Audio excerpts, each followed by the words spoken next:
कदम से कदम मिलाकर चलोगे तो ठीक, नहीं मेरे पास पीछे मुख मोड़ कर देखने को समय नहीं है। आज तक वही चल रहा है। जो लोग आगे से बाहर खड़े हुए परेशान है, चेहरे पर उनकी चमक चली गई है, चाहे वो कहीं भी हो, उससे कोई लेना देना नहीं है। लेकिन जो बाबा देवदेव को अपना सब कुछ मानकर और उनके चरणों में अपना सब कुछ समर्पित करके और इस भाव से जो काम कर रहे हैं, उनके चेहरे कुछ और तरीके के हैं, और जो लोग इधर उधर भटक गए हैं, उनके चेहरे कुछ और तरीके के। आप ठीक लेना पसंद लेना और आगे समय आ रहा है, दिखा देंगे ये करके दिखाएंगे आप सब लोगों के बीच में। अपने अपने भाव धारणा के अनुसार चले जाएंगे, उनकी घोषणा के अनुसार चलेंगे। और ये पीछे में मोड़ करता है ना, तो ये करने से करने लगा चलो तो ठीक। इसका मतलब दोस्तों क्या है? मेरे इसका मतलब ये निकल रहा है, मेरे समझ में ये आया है कि कदमों से कदम मिलाने का मतलब है बाबा देवदेव जी महाराज ने हमारे आपके लिए जो आदेश निर्देश दिए उनके अनुसार चलेंगे तो बाबा जी हमारी संभाल करेंगे। मेरे साथ ये घटना घटी, मेरे बच्चे को स्वास्थ्य बना हुआ लाभ इसने दिया, इनके अलावा किसी और ने नहीं। केवल 4 घंटे में किसने की थी? इन्होंने की थी। मेरी बात को रखने के लिए उनके बच्चे को वचन नहीं दिया कि मैं आऊँगा। तो दोनों भाई लोग इतना सब कुछ कर सकते हैं तो वो क्या नहीं कर सकते हैं? अगर हम लोग भटक जाए तो वो चल सकते हैं। बाबा की जिम्मेदारी नहीं है, हम लोग भटकेंगे तो। अभी देखिए ये लोग आपके साथी वाले कुछ कर्मी यहाँ से गए थे पहली जनवरी को। जनवरी का तारीख को आपने देखा था कैसा माहौल था? आपके यहाँ कोई सर्दी है? वहाँ तो भीषण सर्दी थी, लेकिन वहाँ का दृश्य क्या था? दृश्य क्या था? बहुत बढ़िया। कुछ प्रेमी ये कह रहे थे कि ऐसा लग रहा है कि हम भगवान में बात कर रहे हैं। भगवान ऐसा लग रहा है ये इस कारण आप नहीं लाए हो, कारण की खोज की नहीं की। ये बंदे ऐसे हैं कि बहुत कम लोग, कितने लोग हो गए आप ही लोग बताओ, ये बताओ कि ये हो जाएगा कि ये सही होगा। जो लोग समझे थे वो बताएं कि कम से कम 2000 व्यक्तियों का भजन उन्होंने बनाया था पहली तारीख में, और ये सेमिनार कितने थे? कितने हो गए अनुमानित? एक ऐसा महसूस हो रहा था कि जैसे हम लोग खिलाने में लगे थे, तो जैसे इधर से खाना हम लोग चला रहे हैं और उधर कोई दूसरा चला रहा है, इधर तीसरा कोई चला रहा है। बड़े खाना अपने आप मालूम हो रहा है कि पानी चल रहा है, खाना चल रहा है, पानी चल रहा है, आदमी दिख नहीं रहा। जिन लोगों ने ये दर्द देखा था, ये ज़्यादा लोग नहीं थे, 6-7 लोग 16 और ये दिन भर जगे, एक रात पे दिन जगे, 31 की रात जगे, 1 तारीख का पूरा दिन जगे। और उसके बाद ये कुछ लोग चले आए और रात भर लगे। आपने भोजन किया, भोजन तो भोजन क्या बहुत सादा किया, या मिर्ची मसाले वाला भोजन था। आप देखो नहीं होगा, ये भी नहीं कैसा लगा था? बहुत अच्छा लगा। और क्या था और कितनी बचत, यानी जैसे राष्ट्रीय बन रहे हैं तो चलता रहा केवल नमक पड़ता था, पड़ती थी, उसी भंडारे का अनुसरण ये लोग करते साथियों को भोजन प्रेमियों को कराना और खुद करना। किसी को कोई तकलीफ होती क्या? नहीं है ना? कोई ये देखिए ये 3-4 महीने गई थी बराबर ये इंसान कर रही है, किसी को कोई तकलीफ नहीं होती। और इन्होंने जबरदस्ती भोजन कराया था क्या कि मैं जी 1 रोटी और ले लो, 1 पूरी और ले लो, कराया था ना? ये मामा बोल रहे हैं कि बार-बार एक कह करके कि 1 पूरी और ले लो, 1 पूरी और ले लो, सब्जी और ले लो थोड़ी। सबने घर पे भोजन किया, लेकिन किसी को किसी तरह का तकलीफ शायद कुछ नहीं हुआ। तो ये किस चीज का असर था? ये सांस्कृतिक भोजन का असर। हर जगह यानी हम लोग आनंद ढूंढ रहे हो, हर जगह, चाहे वो भोजन से संबंधित हो, पहनने से संबंधित हो, रहने से संबंधित हो, हर जगह ये लोग कोशिश कर रहे हैं कि अच्छा खाने को मिले, अच्छा पहनने को मिले, अच्छा वातावरण है। लेकिन भक्त का इतिहास थोड़ा अलग होता है, बताइए बाबा जी क्या कह रहे हैं? अपने साधन भजन की स्थिति में जब बाबा जी थे, तब बाबा जी कह रहे हैं कि देखो मैंने एक रोटी 24 घंटे में खाकर मैं मानसी लाता था और फिर से खा लेता, फिर मुझे भूख लगती थी तो मैं फिर से पहले उसको पानी में भिगो लेता और एक रोटी खाकर सारा भजन करता था। कितने घंटे का खाता था? बाबा को पता है, मैं आप लोगों से पूछना चाहता हूँ, बाबा जयवंत महाराज ने एक रोटी खाकर कितने घंटों का भजन किया था? देखिए आवाज आई है कि 18 घंटे का भजन किया। और रही बात तो आप क्या कर रहे हैं? बाबा जी ने पहले हम लोगों की स्थिति को देखा तो बाबा जी ने कहा कि देखो सुमिरन एक आसन से बैठकर 15 मिनट में हो जाता है, मुझे 15 मिनट का समय देगा। और फिर कभी 2 मिनट दे दिया, कभी 5 मिनट दे दिया, कभी 16 मिनट, कभी 15 मिनट। तुमको कहीं भी भजन के लिए समय न मिले तो फिर पाखाने में क्या करते हो, लैट्रिन जाते हो, उस समय क्या करते हो? तुम उसी में बैठ जाना तो वो भी तुम्हारा मंदिर हो जाएगा। अगर ये भी नहीं कर सकते तो चूना के पानी में डूब के मर जाना, क्योंकि मनुष्य शरीर दोबारा रहेगा। क्योंकि हम लोगों के क्रियाकलाप में उस मनुष्य शरीर को पाने की होंगे ही नहीं तो कैसे होता है? भाई भक्ति अधूरी रह जाती है तो कहीं न कहीं बाबा जयवंत महाराज के शब्दों में ये बताया गया है कि ऐसी जगह जन्म दिला दिया जाता है जहाँ भजन करने की पूरी स्वतंत्रता, पूरी आजादी है। यानी 16 दिन के बच्चे ने जब उससे जय गुरुदेव बोला गया तो उसने क्या करा, क्या संकेत दिया था? 16 दिन का बच्चा, ये आजादी वाले नरेंद्र भाई का बच्चे का बच्चा, उनका नाती 16 दिन के बच्चे ने जब जय गुरुदेव से किया तो उसने हाथ जोड़, कितना बड़ा दृश्य। और छोटी सी बच्ची है, कितने साल की होगी? 5 साल की बच्ची, 3 साल की होगी, कितने साल की होगी? 3 साल की है, 3 की थी, 3 साल की बच्ची।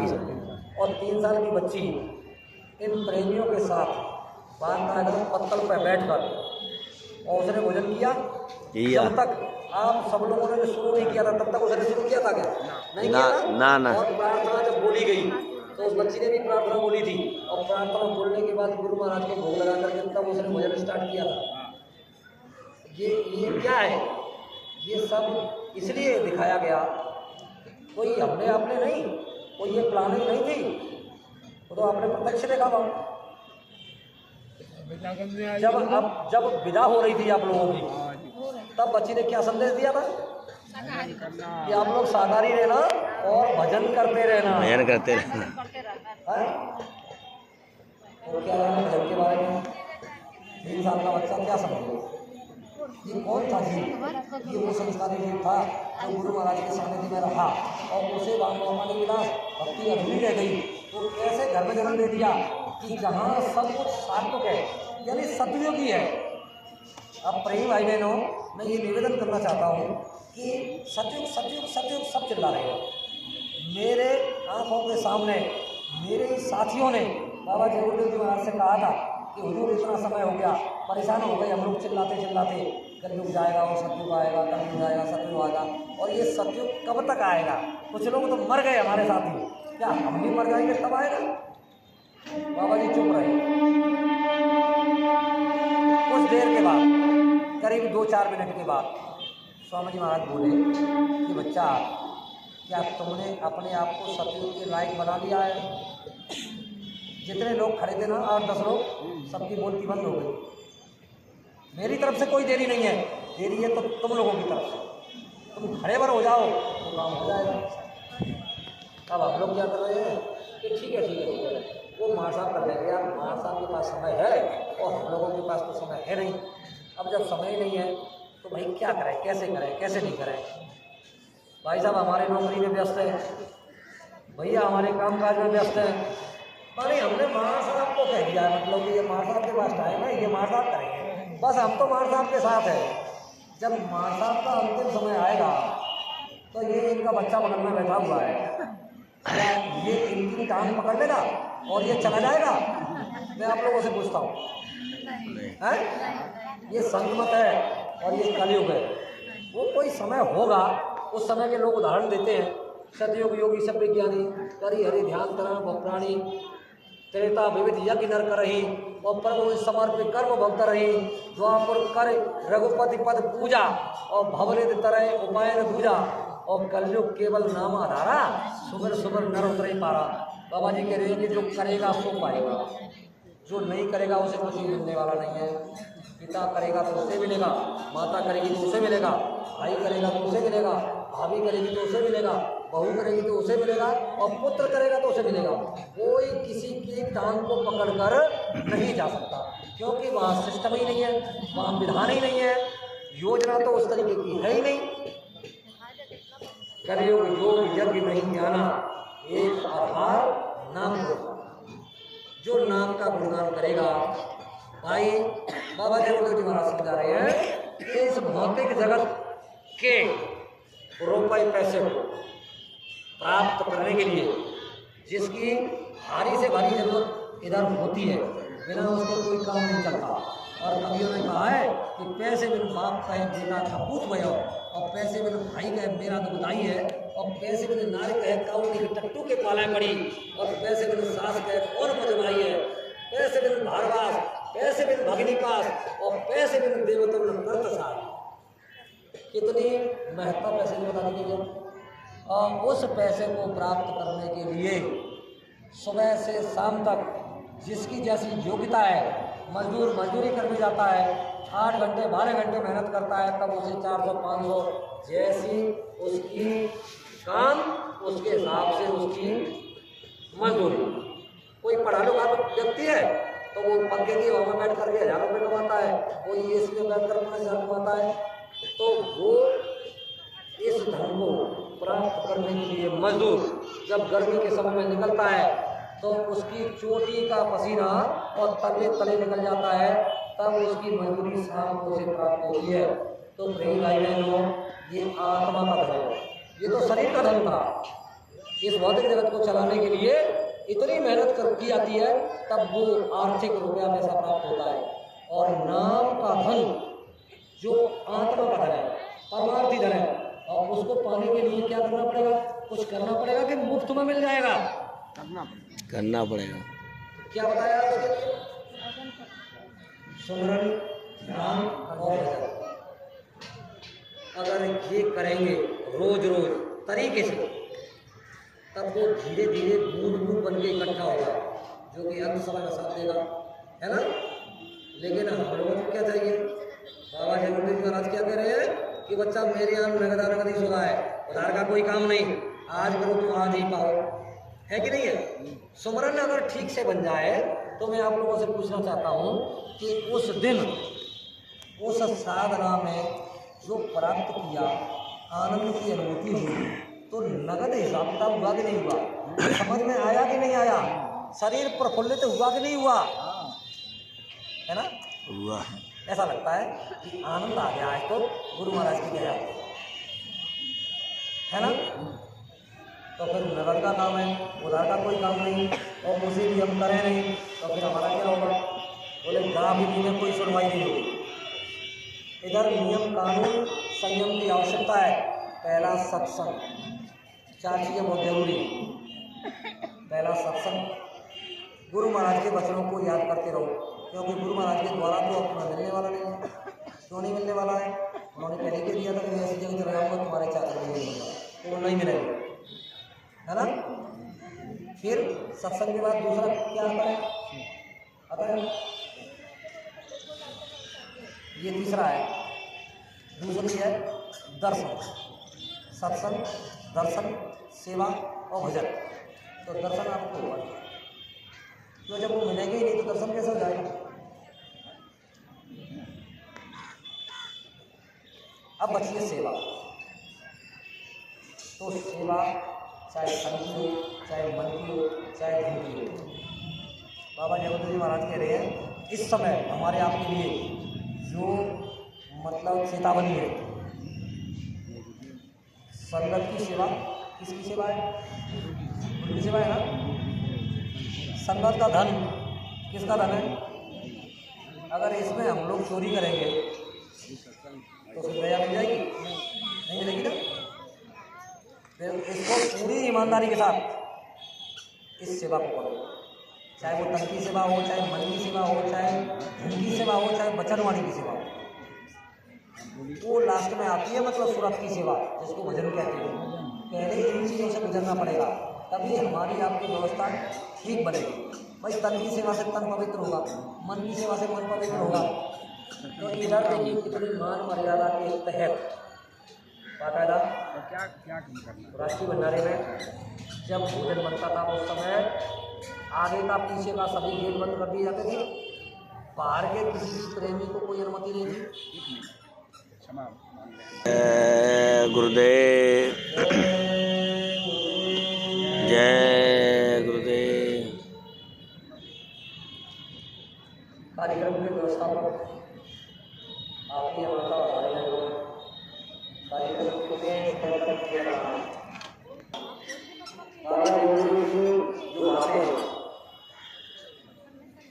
तो लगातार बुरा है तो फिर वो कभी नहीं खत्म नहीं होगी।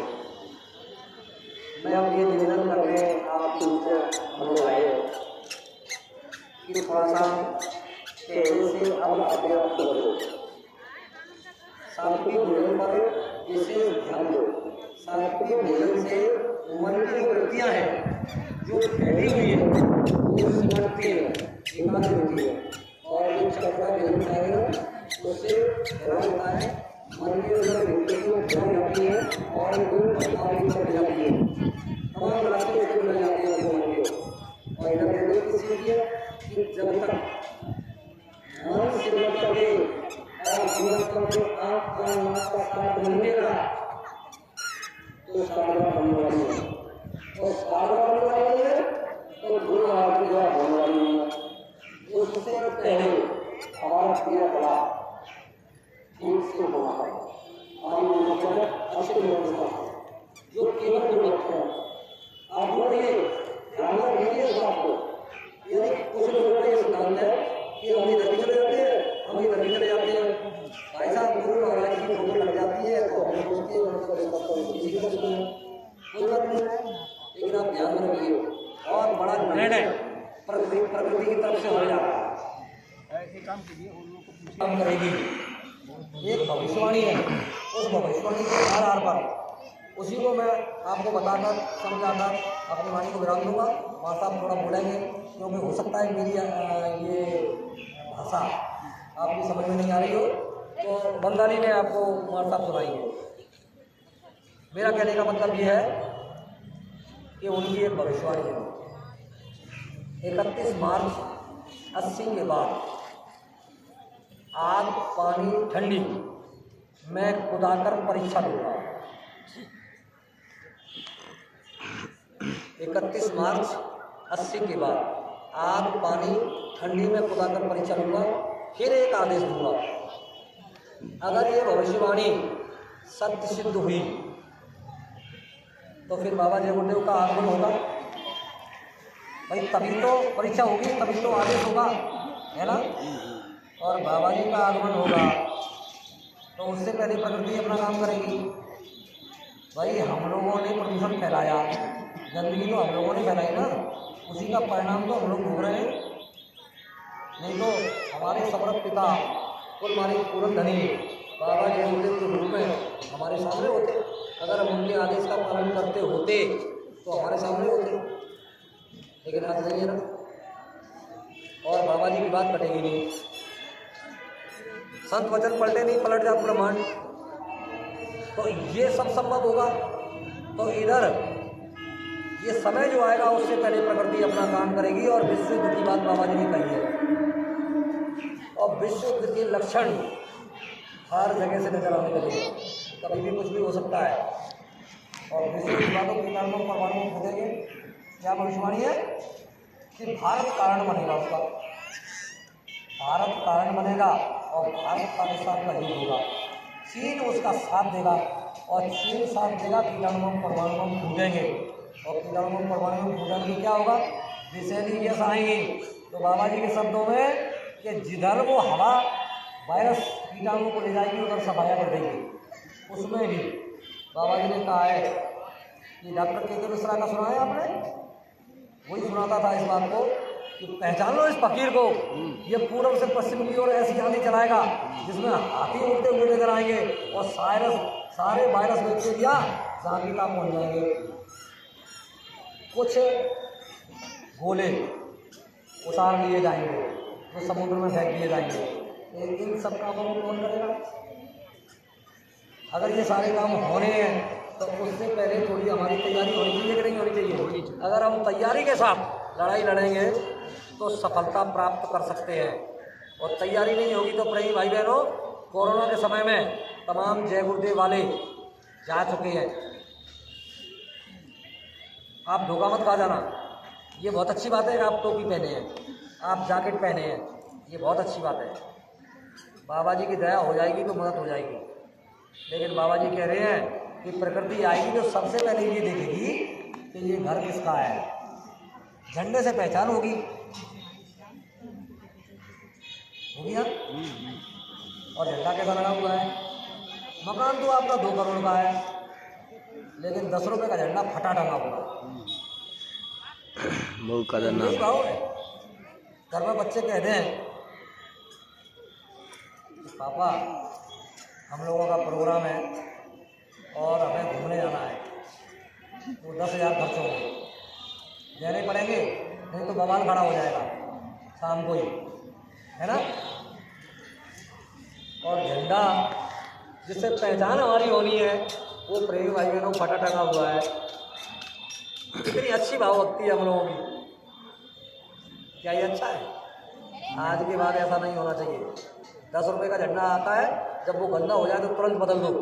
कोई अपने अड़ोस पड़ोस का भी देखे तो वो ये कहेंगे हाँ यार इनकी अपने मकान में बड़ी नज़र रहती है। बाबा जय गुरुदेव का झंडा नया और स्वच्छ और साफ दिखाई देता है हर समय। अब प्रकृति आएगी तो देखेगी कि ये झंडा जय गुरुदेव का लगा हुआ है। बड़ी बारीकी से देखेगी। बाबा जी कह रहे हैं कि उसके पास दिव्य आँख है, तीसरी आँख, थर्ड आई, कैमरा, वो अपने कैमरे से देखेगी, उसे सब दिखाई देता है। बाबा जी कहते हैं नहीं कि ऊपर के 5वें लोग का नीचे के सभी 4 लोगों को देख सकता है, लेकिन चौथे वाला ऊपर 5वें को नहीं देख सकता। तो वो अपने को देख लेगी लेकिन अपन उसे नहीं देख पा रहे। अगर हम लोगों की दिव्य आँख खुली होती, तीसरा नेत्र खुला होता तो फिर हम लोग देख सकते थे। अब वो बंद हो गया किन्हीं कारणों। तो ये जो प्रक्रियाएँ हैं, जो क्रियाकलाप है, जो साधन है, यही तो वो साधन है खोलने के। तो बाबा जी ने कहा कि तुम 15 दिन करके दिखा दो, तुम्हें तुम्हारी आँख टिमटिमाने लगेगी, समझ में आने लगेगा। प्रकृति आएगी, देखेगी। अब क्या करेगी वो? अब वो ये देखेगी कि इसमें कितने लोग हैं घर में, भजन कौन कौन करता है। तो बाबा जी कह रहे हैं कि जो भजन करते हैं उनके बगल से निकल जाएगी और जो भजन नहीं करते हैं उनको ग्रसित कर लेगी। इन लोगों को मालूम है। मैं अपने बच्चों को बोलता था कि देखो समय खराब है और तुम ये रोज सादा भजन किया करो। अब ये 1 महीने से इसने शुरू किया तो वो तुरंत दबोच लिया गया। भाई जब इस रास्ते पर लोग चलते हैं तो फिर कर्म जब काटे जाते हैं तो ये एक व्यवस्था है कि भगवान जब किसी के ऊपर खुश होता है तो दया में 3 चीज़ें देता है, गरीबी, बीमारी और अपमान। तो ये मेरी अपनी बात नहीं है, ये घटना सबके साथ घटने वाली है। लेकिन हिम्मत नहीं हारना है। समय पे जैसे ही समय आएगा तो वो सब वातावरण अनुकूल हो जाए। प्रतिकूल होते हुए जब अपने मालिक पर, अपने गुरु पर भरोसा होता है ना, तो वो सब अनुकूल हो जाता है। वो क्या था, कर्म बंधन काट रहा था भाई, इसकी जान भी तो जा सकती थी, लेकिन सूली का कांटा करके जान तो बचा दी। पैसा खर्च हुआ, कोई बात नहीं। बाबा जी कह रहे हैं कि तन गया तो थोड़ा गया, और पैसा गया तो कुछ नहीं गया, और जिसका चरित्र चला गया उसके पास कुछ नहीं रह गया। नहीं भाई बहनों, ये 3 चीज़ें हमेशा याद रखिए। उधर जैसे ही प्रकृति हमको ग्रसित करेगी और साधन भजन करेंगे तो बगल से निकलेगी। तो क्या चाहते हैं हम, आप प्रकृति हमें ग्रसित कर ले और वो अपना परिणाम उसी समय दे दे, ये चाहते हैं कि बगल से निकल जाए। बगल से निकल जाए तो अपने लिए अच्छा होगा ना, कुछ सेवा का अवसर मिल जाएगा। संगत गुरु का रूप है और संगत के प्रेमियों की सेवा गुरु की सेवा है। तो ये तभी संभव हो सकेगा जब हम इस रास्ते पर चलेंगे। सर्वप्रथम सात्विक भोजन, फिर उसके बाद सुबह शाम साधन भजन, और सप्ताह में 6 दिन घर का काम करो। 1 दिन गुरु महाराज के आदेश में, परित में, पर स्वार्थ में, दूसरों के लिए क्या करना है, प्रचार, ये संदेश देना है। और संदेश में ये नहीं कि आपने देखा होगा बहुत से लोग गाड़ी और उस पर झंडा और माइक लगाए और जा रहे हैं, बाबा जी का कहना और साकारी देना, तलवन पर कौन खराब गया, अंडा मछली मांस शराब। पीछे से एक व्यक्ति ने पूछा, कह रहे भैया क्या है, तुम किस चीज़ का प्रचार कर रहे हो? तो उसने जल्दी में कहा कि बाबा जय गुरुदेव मथुरा वाले, और वो साकार का प्रचार करा रहे हैं। हो गया आपका काम, कुछ नहीं हुआ, पैसा भी खत्म हो गया संगत का, गाड़ी घोड़ा में मतलब चला गया डीजल पेट्रोल में, और बाबा जी का काम हुआ ही। बाबा जी कह रहे हैं कि मेरी बात को ठीक तरीके से लोगों के बीच में जाकर बताओगे, समझाओगे, तो बच्चा उनकी समझ में जरूर आएगा। 100 लोगों के बीच में गए, अगर 2 लोग खड़े हो गए तो गुरु महाराज खुश हो जाएंगे। 2 लोगों की समझ में आ गया तो गुरु महाराज खुश, और 2 लोगों की समझ में नहीं आया तो आपका पैसा भी गया और गुरु महाराज भी खुश नहीं हुए। तो कई भाई को इसी हिसाब से बताओ। और अगर कोई गुरु में ऐसा सब कुछ मिल गया हो तो आपको अच्छा नहीं लगा हो, तो आपको